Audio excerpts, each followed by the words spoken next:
श्रीमद्भागवत महापुराण दसम स्कंद 36वां अध्याय वृषासुर वध की कथा।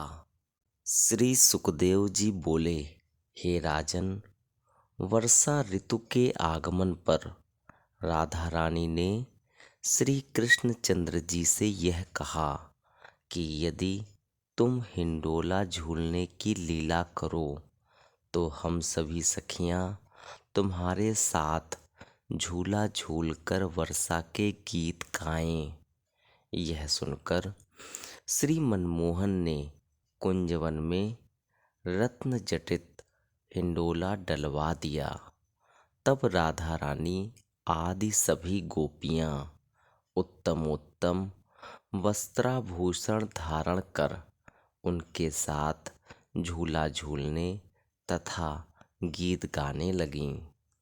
उस आनंद को देखने के लिए ब्रह्मा इत्यादि देवता एवं गंधर्व अपनी अपनी पत्नियों सहित विमान पर बैठकर आकाश में छा गए तथा पुष्प वर्षा कर व्रज बालाओं के भाग्य की प्रशंसा करने लगे। इस प्रकार श्री श्याम जी ने वर्षा ऋतु में गोपियों के साथ विहार कर उन्हें सुख पहुँचाया।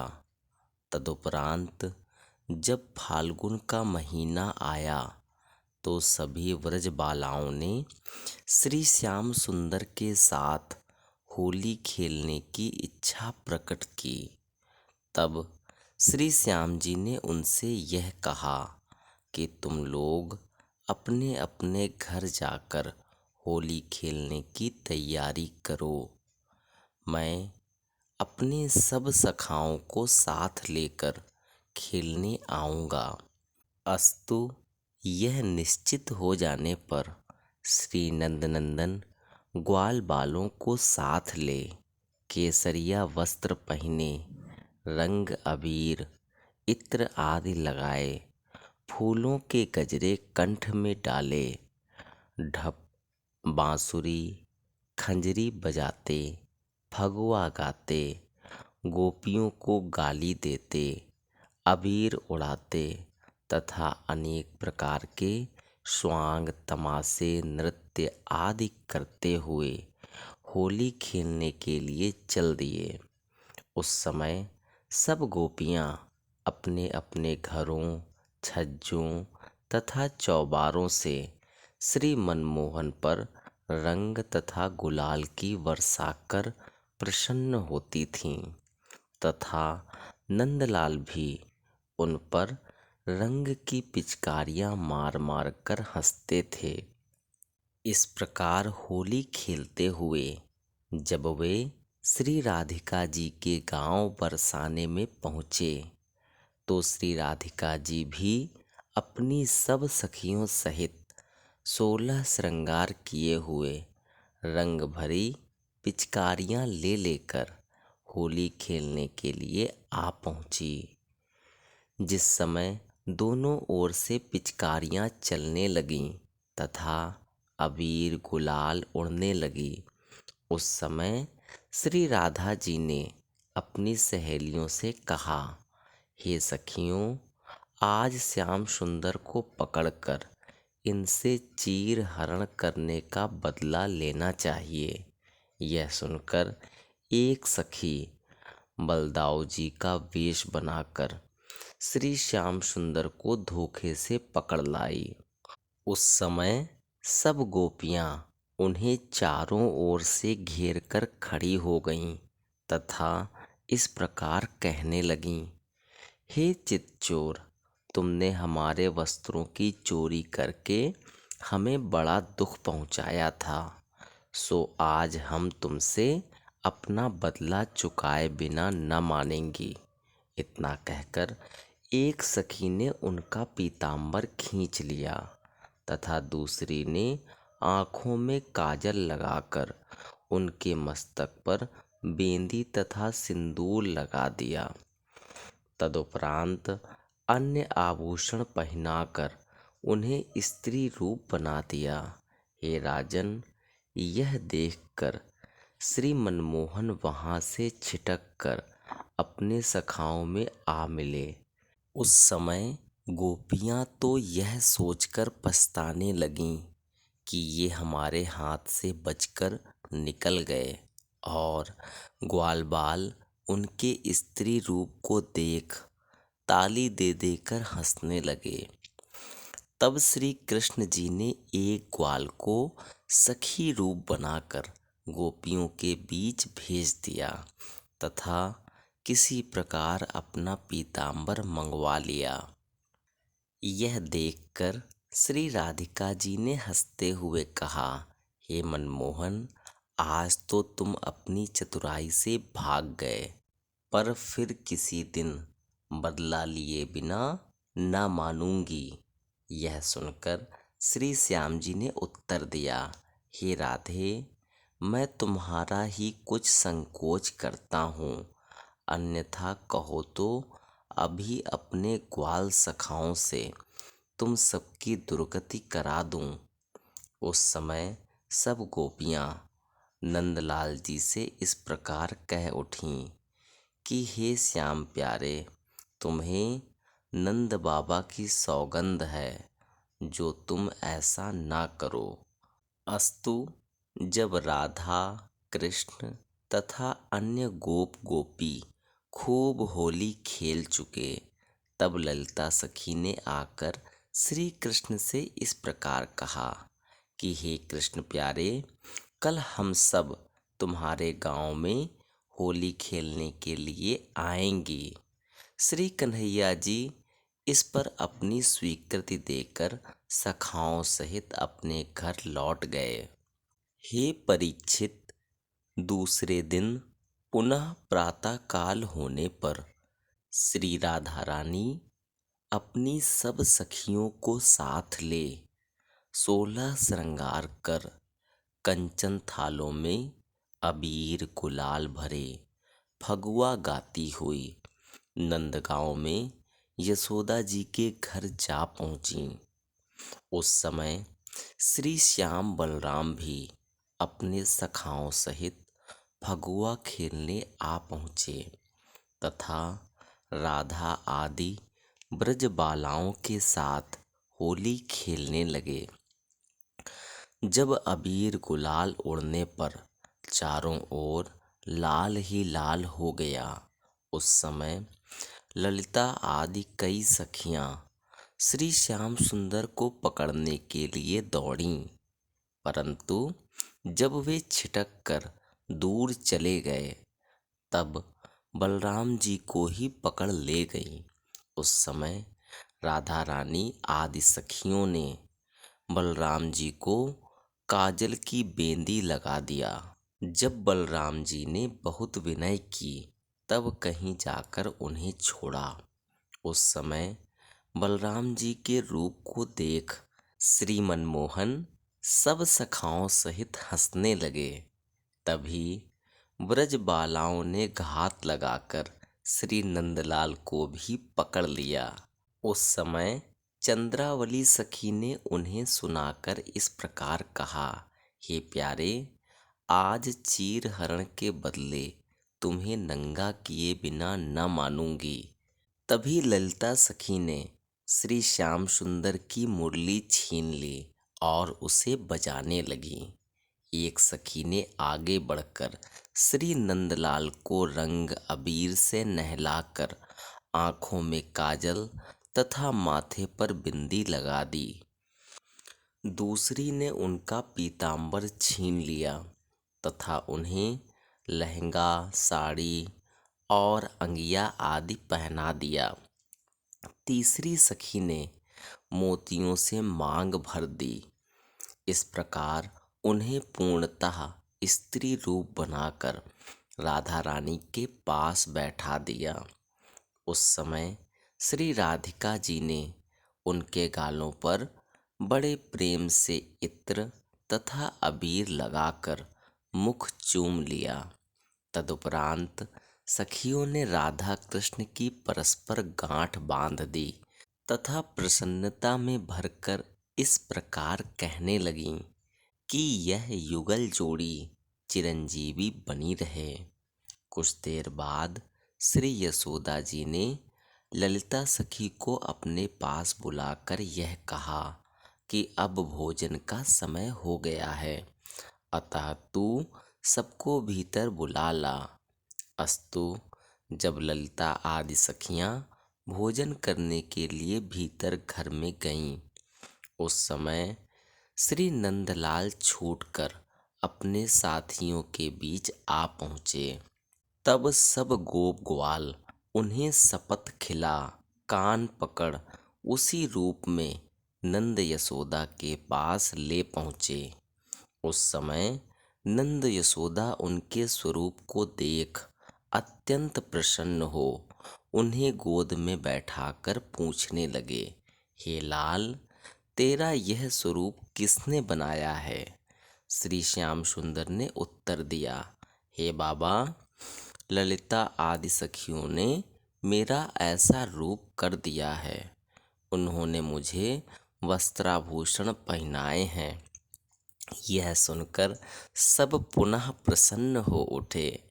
तदुपरांत यशोदा जी ने राधा आदि सभी व्रजांगनाओं को भोजन करा, पान इलायची खिलाई तथा राधा को उत्तमोत्तम वस्त्राभूषण पहना दिए। तब नंद रानी ने उनसे पूछा, हे गोपियों, फगुआ में तुम्हें क्या दूं? गोपियों ने उत्तर दिया, हे नंदरानी, हम तो फगुआ में तुम्हारे श्याम सुंदर को ही लेंगी। यह सुनकर नंदरानी सब लोगों के साथ हंसने लगीं। तदुपरांत श्री नंद नंदन ग्वाल बाल एवं व्रज बालाओं को साथ लेकर स्नान करने के लिए गए। वहां स्नान करने के उपरांत श्री हरि ने फूल डोल लीला की। उस समय देवताओं ने उन पर पुष्प वर्षा की। हे परीक्षित, इस प्रकार श्री श्याम सुंदर सब व्रजवासियों को आनंदित करते रहते थे। अस्तु, एक दिन राजा कंस ने वृषासुर नामक एक दैत्य को अपने पास बुलाकर यह कहा कि हे वृषासुर, हम तुझे सब दैत्यों से अधिक शक्तिशाली तथा अपना परम मित्र समझते हैं।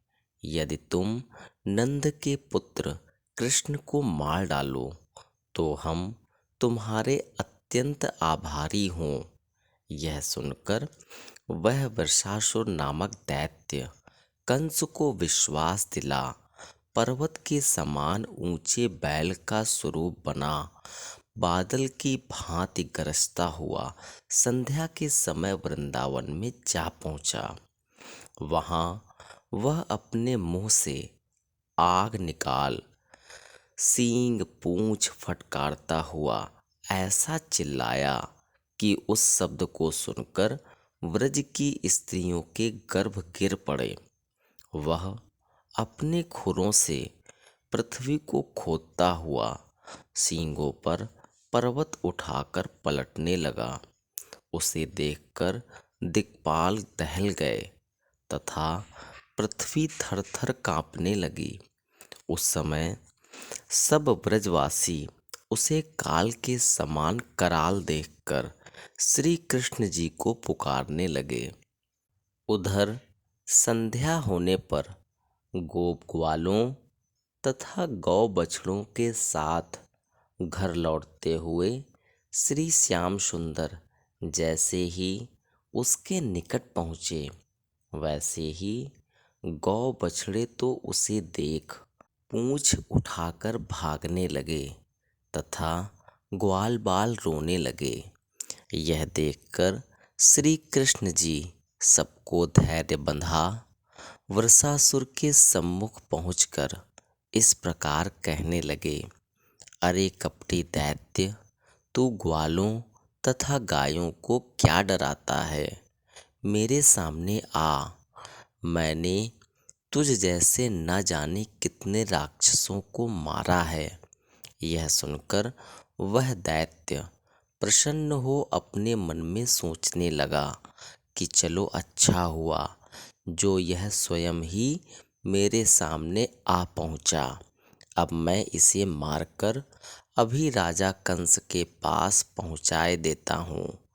यह विचार कर जैसे ही उसने श्री श्याम सुंदर की ओर झपट कर उन्हें अपनी सींगों पर उठाना चाहा, वैसे ही श्री मनमोहन ने सींग पकड़कर उसे 18 पग पीछे हटा दिया। तदुपरांत वह जब जब आगे बढ़ा तभी तभी श्री मनमोहन ने उसे पीछे हटा दिया। इस प्रकार कुछ देर में जब वह थक गया तब श्री हरि ने उसे एकदम पृथ्वी पर दे मारा। फिर उसके सींग पकड़कर ऐसा ढकेला कि वह मूर्छित होकर गिर पड़ा। तत्पश्चात श्री श्याम सुंदर ने उसके सींग तथा पैरों को पकड़कर इस प्रकार उमेठा जैसे कोई गीले कपड़े को नोचता है। उस समय उस दैत्य के मुख, नाक तथा मूत्र की राह से शोणित बहने लगा और कुछ देर में ही उसका प्राणांत हो गया। उस समय सब देवता आकाश में आकर श्री बांके बिहारी के ऊपर पुष्पों की वर्षा करने लगे तथा सभी व्रजवासी उनकी स्तुति करते हुए इस प्रकार कहने लगे, हे कृष्ण प्यारे, आज तुम ही ने हमारे प्राण बचाए हैं। हम तो इस दैत्य को बैल समझ रहे थे, हमें क्या पता था कि यह दुष्ट राक्षस है। इसे मारकर तुमने सभी व्रजवासियों का बड़ा उपकार किया है। हे परीक्षित, वृषासुर की मृत्यु हो जाने पर राधिका जी ने श्री श्याम सुंदर से इस प्रकार कहा, हे मनमोहन, इस बैल रूपी दैत्य को मारने से तुम्हें पाप लगा है, इसलिए तुम पहले सब तीर्थों की यात्रा कर आओ, तत्पश्चात किसी को स्पर्श करना। यह सुनकर श्री बांके बिहारी ने कहा, हे राधे, मैं सब तीर्थों को यहीं बुलाए लेता हूँ। यह कहकर श्री नटवर नागर ने गोवर्धन पर्वत पर 2 कुंड खुदवाए तथा अपनी इच्छा से गंगा, यमुना, सरस्वती आदि सभी तीर्थों को वहाँ बुला लिया। वे सब अपना अपना नाम कह उन कुंडों में अपने जल से भरकर चले गए। तब श्री कृष्ण जी उन कुंडों में स्नान कर पवित्र हुए। उस समय श्री नंदराय ने याचकों को बहुत सा द्रव्य दान में दिया। वे दोनों कुंड राधा कुंड तथा कृष्ण कुंड के नाम से प्रसिद्ध होकर सब तीर्थों में सर्वोपरि हुए। इतनी कथा सुनाकर श्री सुखदेव जी ने कहा, हे परीक्षित, वृषासुर की मृत्यु का समाचार सुनकर कंस को यह विश्वास हो गया कि मैं इस बालक के हाथों एक न एक दिन अवश्य मारा जाऊंगा। तब श्री हरि के इच्छानुसार एक दिन नारद जी कंस के पास गए। कंस ने उन्हें बड़े आदर सत्कार से बैठाया। उस समय नारद जी ने कंस से कहा, हे राजन, क्या तुम जानते हो कि वृषासुर आदि बड़े बड़े दैत्यों को किसने मारा है? तुम मेरी इस बात पर विश्वास करो। देवकी की जिस कन्या को तुमने पत्थर पर पटक कर मारा था, वह कन्या रूपिणी योग माया थी, जो यशोदा के गर्भ से उत्पन्न हुई थी। देवकी के गर्भ से तो श्री कृष्ण का जन्म हुआ था, जिसे वसुदेव रात ही रात नंद के घर पहुंचा आए थे। और बदले में उस कन्या को ले आए। बलराम भी वसुदेव के ही पुत्र हैं।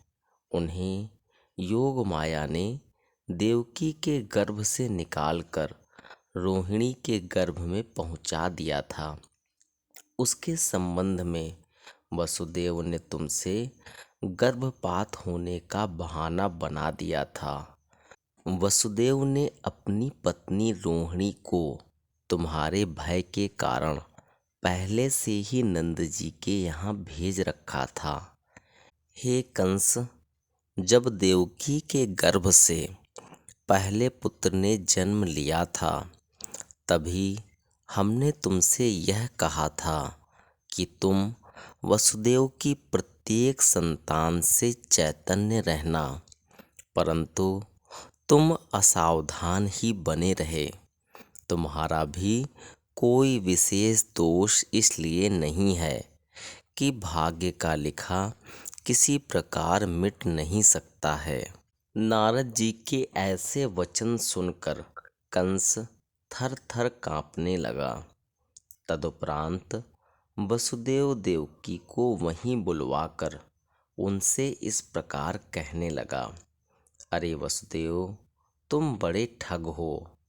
तुमने पहला पुत्र मुझे देखकर मेरे मन में विश्वास उत्पन्न कर दिया, परंतु आगे चलकर तुमने मुझसे कपट किया। तुम्हारा मुख तो मीठा है, परंतु हृदय में विष भरा हुआ है। अतः आज मैं तुम दोनों को जान से मारकर इसका दंड दूंगा। ऐसा कहकर जब कंस ने वसुदेव देवकी को मारने के लिए तलवार उठाई, उस समय नारद जी ने उसका हाथ पकड़कर इस प्रकार कहा। हे राजन, इन्हें मारने से तुम्हारा प्रयोजन सिद्ध ना होगा। तुम्हें जिससे अपने प्राणों का भय है, उसे मारने का उपाय करना चाहिए। यह सुनकर कंस ने वसुदेव देवकी को जान से तो नहीं मारा, बंदी बनाकर फिर बंदी गृह में डाल दिया। तदुपरांत जब नारद जी चले गए, तब कंस ने केसी नामक दैत्य को बुलाकर इस प्रकार कहा। हे केशी, तू अत्यंत बलवान तथा मेरा सच्चा मित्र है। अतः तू एक बार व्रज में जाकर कृष्ण तथा बलराम को मार आ। मैं तेरा यह उपकार कभी नहीं भूलूंगा। कंस के ऐसे वचन सुन केसी दैत्य तो वृंदावन को चला। इधर कंस ने चाणूर, मुष्टिक, सल, तोशल आदि बड़े बड़े पहलवान दैत्यों को बुलाकर यह कहा कि हम वसुदेव के पुत्र श्याम बलराम को यहाँ किसी बहाने से बुलवाए लेते हैं, सो तुम कुश्ती लड़कर उन्हें मार डालना। इस कार्य के बदले हम तुम्हें बहुत सा धन देंगे। तदुपरांत कंस ने अपने मंत्रियों से कहा कि तुम लोग भी कोई ऐसा उपाय करो जिससे कृष्ण बलराम मारे जाएं। उस समय मंत्रियों ने यह उत्तर दिया कि हे महाराज, आप ऐसे प्रतापी तथा शक्तिशाली होते हुए भी उन बालकों से क्यों डरते हैं। हमारी राय यह है कि आप एक उत्तम रंगभूमि बनवाइए तथा धनुष यज्ञ के बहाने राम श्याम को यहाँ बुलवा लीजिए। उस समय कोई मल्ल अथवा कुवलया पीड़ हाथी उन्हें मार डालेगा। कंस को मंत्रियों की यह सम्मति पसंद आई। तब उसने कार्तिक शुक्ला चतुर्दशी को धनुष यज्ञ का मुहूर्त ठहराकर एक अति उत्तम रंगशाला बनवाई तथा सेवकों को यह आज्ञा दी कि तुम रंगभूमि में पहलवानों के लड़ने के लिए एक अखाड़ा बनवाओ तथा वहीं हमारे बैठने के लिए एक इतना ऊंचा तथा चौड़ा मचान तैयार करो जहाँ किसी का हाथ ना पहुँच सके। उसी प्रकार का एक दूसरा मचान हमारे इष्ट मित्रों के बैठने के लिए भी बनवाओ। फिर पहली ड्योढ़ी पर महादेव जी का धनुष रखवाकर नगर में यह ढिंढोरा पिटवा दो कि अमुक दिन राज मंदिर में धनुष की पूजा होगी, सो सब लोग उसमें भाग लें। जिस समय राम कृष्ण आवें उस समय हमारे सूरवीर उन दोनों से यह कहें कि तुम लोग धनुष चढ़ाए बिना भीतर न जाने पाओगे। यह सुनकर जब वे अपने अहंकार में भरकर धनुष उठाने को बढ़ें, उसी समय सब सूरवीर मिलकर उन्हें मार डालें। जो सूर उन्हें मारकर मेरी मृत्यु का खटका मिटा देगा, उसे मैं मुँह मांगा इनाम दूंगा। दूसरे द्वार पर 10,000 हाथियों का बल रखने वाले कुवलया पीड़ हाथी को खड़ा कर दिया, इसलिए कि यदि वे पहली ड्योढ़ी जीत आवें तो दूसरी ड्योढ़ी पर कुवलया पीड़ हाथी उन्हें अपने पैरों से रौंद कर मार डाले।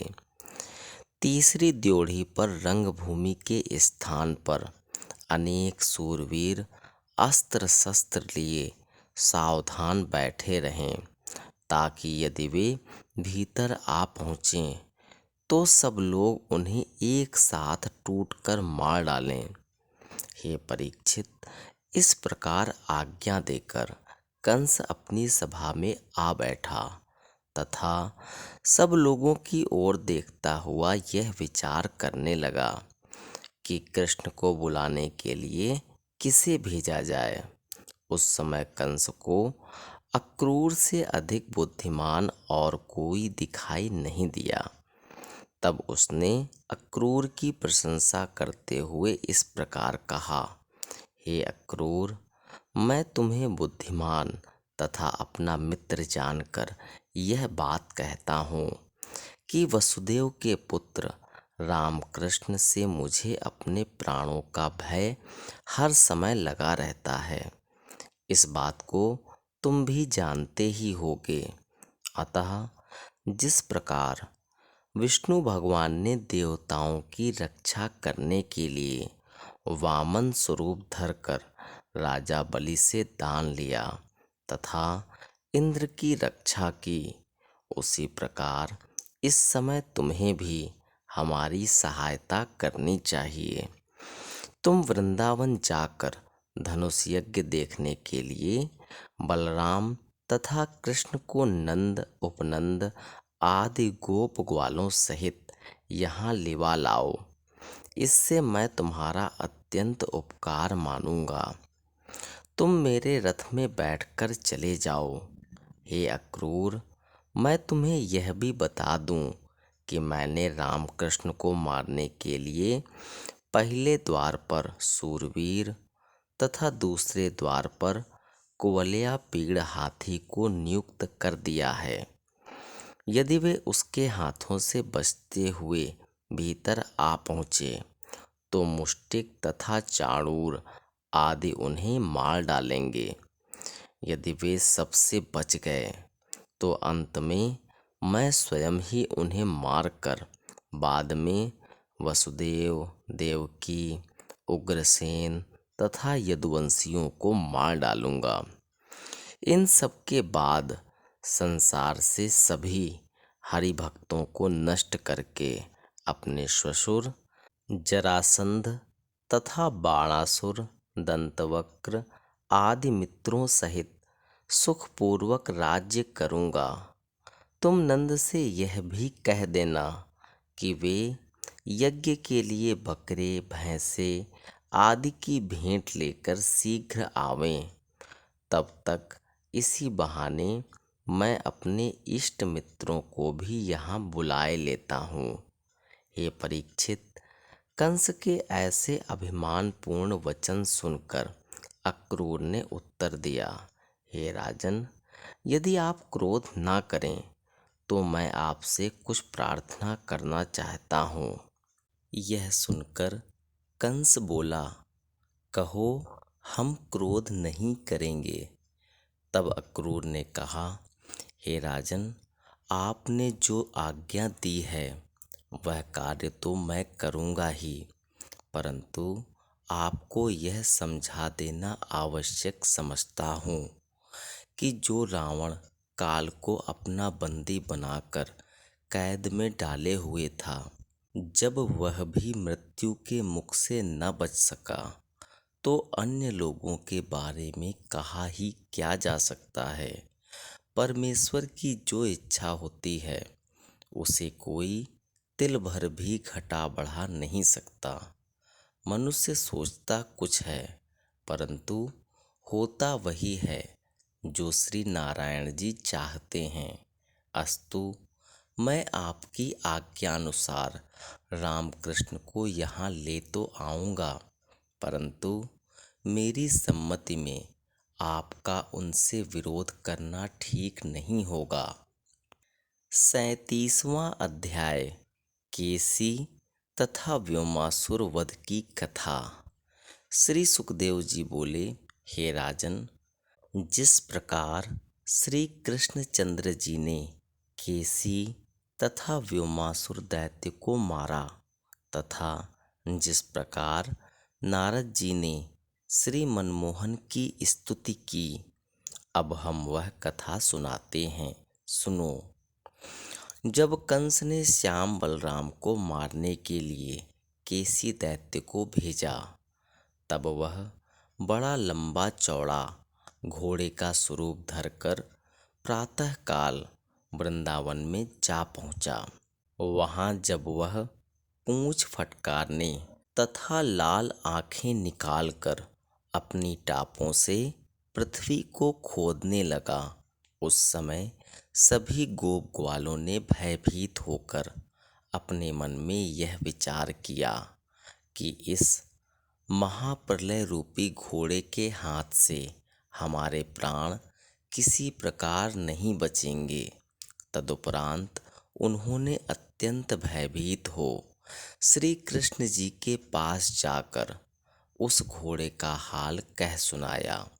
उस समय श्री कृष्ण जी ने उन्हें धैर्य बंधाते हुए यह कहा कि मैं अभी उसे मारकर तुम्हारी चिंता नष्ट किए देता हूँ। इतना कहकर श्री मुरली मनोहर केसी के पास जाकर ललकारते हुए इस प्रकार कहने लगे, हे कपटी राक्षस, तू मुझे मारने आया तो और लोगों को क्यों भयभीत कर रहा है? यदि तुझ में कुछ शक्ति हो तो मुझसे लड़, मैं भी आज तेरा बल पराक्रम देखूंगा। यह सुनकर केसी अत्यंत क्रुद्ध हो उनकी ओर झपटा। तब श्री श्याम सुंदर ने आगे के दोनों पांव पकड़कर उसे इस प्रकार घुमाकर फेंका, जिस प्रकार गरुण जी सर्प को पकड़कर फेंक देते हैं।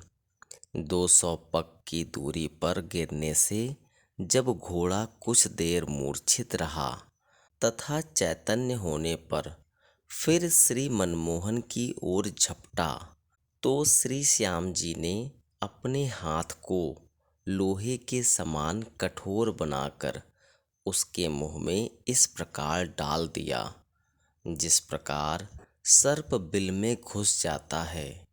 केसी द्वारा बहुत काटने पर भी उनके हाथ में कोई घाव नहीं हुआ। तदुपरांत श्री कृष्ण जी ने अपना हाथ इतना मोटा किया कि उसके मुख में श्वास लेने को स्थान भी न रहा।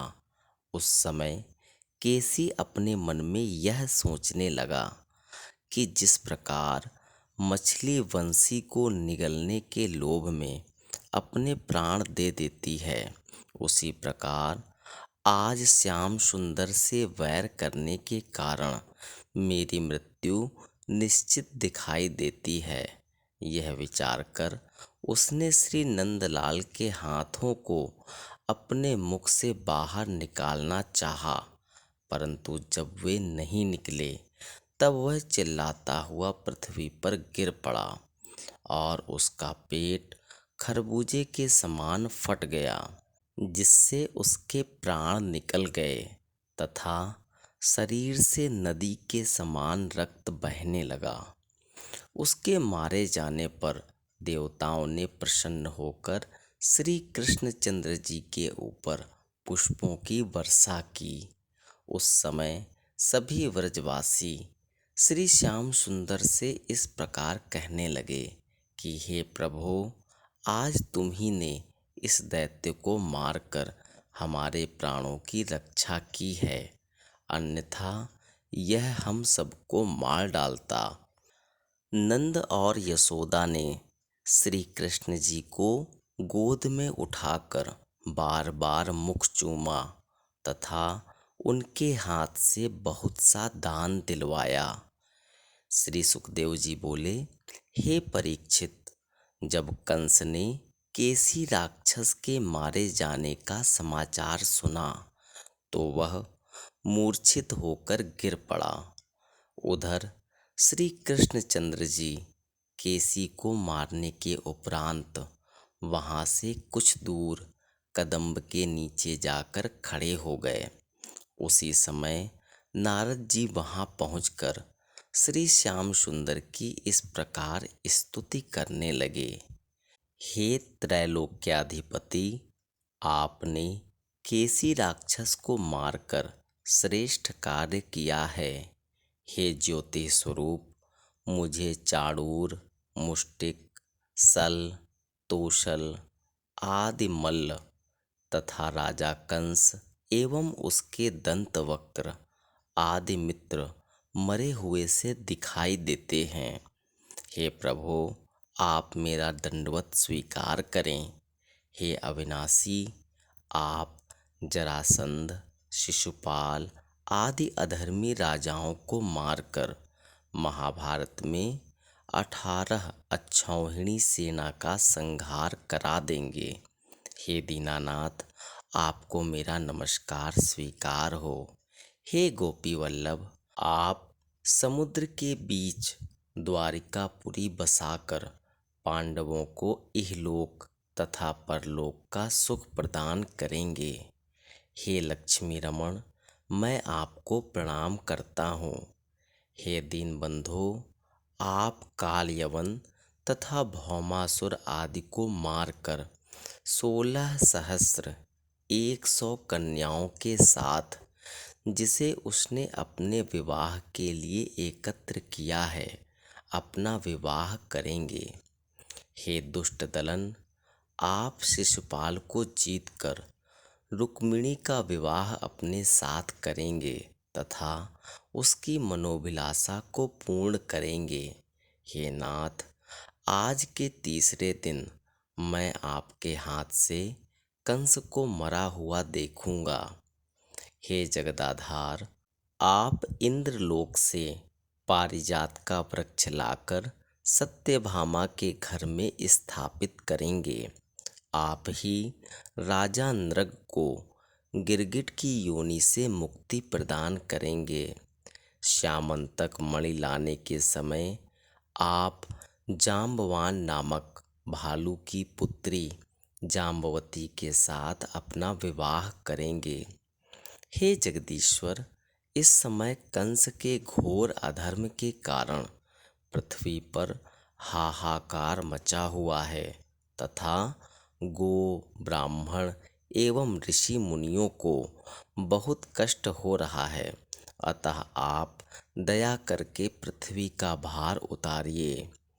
हे रमाकांत, मैं आपकी दया से आपको पहचान कर आपकी शरणागत हुआ हूँ, अन्यथा आपके लीला चरित्रों के संबंध में कोई कुछ नहीं कह सकता। आप गो, ब्राह्मण, पृथ्वी तथा धर्म की रक्षा एवं अधर्मी राजाओं तथा दैत्यों का संहार करने के लिए सगुण अवतार ग्रहण करते हैं। हे महाप्रभु, आप मेरा कोटि कोटि नमस्कार स्वीकार करें। हे परीक्षित, इस प्रकार त्रिकालदर्शी नारद मुनि श्री मनमोहन की स्तुति करने के उपरांत ब्रह्मलोक को चले गए। तब श्री गिरिवरधारी भांडीर वन में अपने सखा मंडल के बीच आ स्वयं तो राजा बने तथा किसी को मंत्री, किसी को सेनापति आदि बनाकर पहेली बुझौल खेलने लगे। हे परीक्षित, उधर जब राजा कंस चैतन्य हुआ तो उसने अपने मित्र व्योमासुर को बुलाकर इस प्रकार कहा, हे बंधु, मुझे श्याम तथा बलराम से अपनी मृत्यु का खटका हरदम लगा रहता है। मैंने उन्हें मारने के लिए अभी तक अनेक दैत्य भेजे, परंतु उन्होंने सबको मार डाला। अब तुम जाकर मेरा कार्य सिद्ध कर सको तो मैं तुम्हारा बड़ा उपकार मानूंगा। यह सुनकर व्योमासुर राजा कंस को धैर्य बंधा ग्वाल रूप धर जिस स्थान पर श्री कृष्ण जी अपने सखाओं सहित खेल रहे थे वहां जा पहुंचा तथा श्री कृष्णचंद्र जी से इस प्रकार कहने लगा कि मैं भी आपके साथ खेलना चाहता हूँ। उस समय बांके बिहारी ने उसे पहचान कर यह उत्तर दिया कि तुम जो खेल खेलना चाहो हम वही खेल खेलें। वह बोला, जिस प्रकार भेड़िया अपनी पीठ पर भेड़ों को उठाकर भागता है, उसी प्रकार एक बालक दूसरे बालक को अपनी पीठ पर चढ़ाकर भागे, यही खेल खेलना चाहिए। जब श्री कृष्ण जी इसे स्वीकार कर खेलने लगे तब वह राक्षस बहुत से लड़कों को अपनी पीठ पर चढ़ाकर पर्वत की एक कंदरा में बंद कर आया। इसी प्रकार जब वह सब बालकों को बंद कर चुका तथा श्याम जी अकेले रह गए, उस समय उन्हें ललकारता हुआ इस प्रकार बोला, अरे कृष्ण, आज मैं तुझे सब व्रजवासियों तथा यदुवंशियों सहित मारकर राजा कंस की आज्ञा का पालन करूंगा। ऐसा कहकर जब व्योमासुर ग्वाले का रूप त्याग कर तथा अपने वास्तविक रूप में आकर श्री कृष्ण जी को मारने के लिए झपटा, तभी उन्होंने उसे गला दबाकर लात तथा मुक्कों से मार डाला। फिर कंदरा में जाकर सब ग्वाल बालों को भी निकाल लाए। उस समय देवताओं ने पुष्प वर्षा की। संध्या के समय वे सबके साथ मुरली बजाते हुए घर वापस लौट आए। उस रात को यशोदा जी ने ऐसा स्वप्न देखा कि आज बलराम तथा श्याम सुंदर वृंदावन में नहीं हैं। अतः जब तक श्री कृष्ण जी वन में रहे तब तक तो यशोदा जी अपने मन में दिन भर सोच करती रहीं, परंतु जब वे शाम को सकुशल घर लौट आए तो उन्होंने स्वप्न की बात को मिथ्या समझकर अपने हृदय में धैर्य धारण कर लिया। 38वां अध्याय, अक्रूर का वृंदावन में पहुंचना। श्री सुखदेव जी बोले, हे राजन, चैत कृष्ण द्वादशी के दिन केसी तथा व्योमासुर का संहार हुआ। उसी दिन प्रातः काल जब अक्रूर कंस के रथ पर बैठकर वृंदावन को चले तो मार्ग में अपने मन में यह विचार करने लगे कि अब तक मेरा संपूर्ण जीवन अधर्मी कंस की संगति में ही व्यतीत हुआ, परंतु पूर्व जन्म में न जाने मैंने ऐसा कौन सा पुण्य कर्म किया था जिसके फल से आज मैं श्री बांके बिहारी के उन चरण कमलों का दर्शन प्राप्त करूंगा, जिसका ध्यान ब्रह्मादिक देवता तथा सनकादिक ऋषि हर समय धरते रहते हैं। आज मैं उन चरण कमलों की रज को अपने मस्तक पर धारण करके अपना जीवन सफल बनाऊंगा।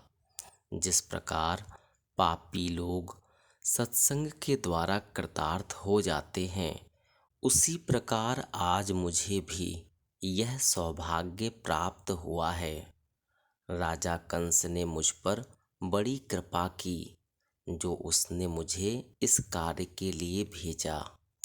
जिन परब्रह्म प्रभु ने काली नाग के मस्तक पर नृत्य किया, जिन्होंने नंद राय की गौवें चराकर गोपियों के साथ रास लीला की, जिन्होंने देवताओं की कार्य सिद्धि के लिए राजा बलि से 3 पग पृथ्वी का दान लिया, वे ही आदि पुरुष भगवान इस समय व्रजवासियों को अपनी बाल लीलाएं दिखाकर कृतार्थ कर रहे हैं।